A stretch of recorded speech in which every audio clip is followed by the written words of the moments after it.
Mabanzo elekelika mikicho Esangata maina mele Ekilisa papa motema. Greetings! Today's story is titled Splitter. It was almost midday.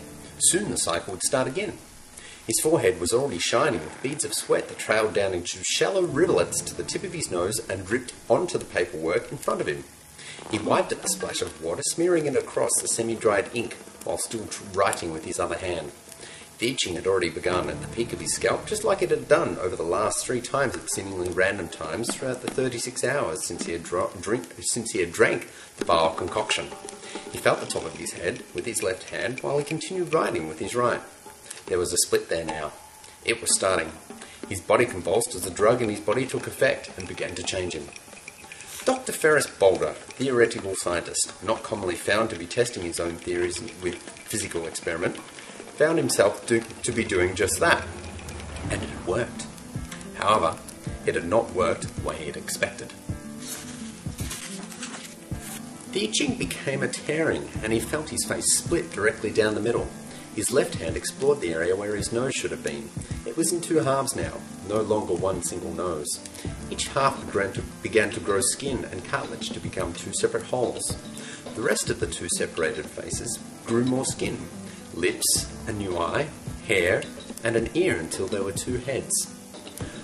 Ward had spent the last 7 months researching the idea of being able to regrow organs from the damaged host's body so that there would be no need for organ donations and then no risk of organ rejection. He had finally been able to find limited success from his own calculations as well as the biology team that had undertaken physical experiments using rats. The doctor had looked over the results from each experiment and had finally been sure that this last serum would be the answer to every surgeon's and waiting organ transplant recipient's dreams. Dr. Boulder collapsed to the floor, not because of shock or because he could not cope with the changes occurring within his body, but because he had successfully split himself into 2. The body on the left went further into spasm as more parts of the body on his right were formed. The half that lay on the other side of the chair, with the right hand still gripping the pen, moved in an almost identical way while the new skin, bones and ligaments grew at an impossible rate to make him a whole person.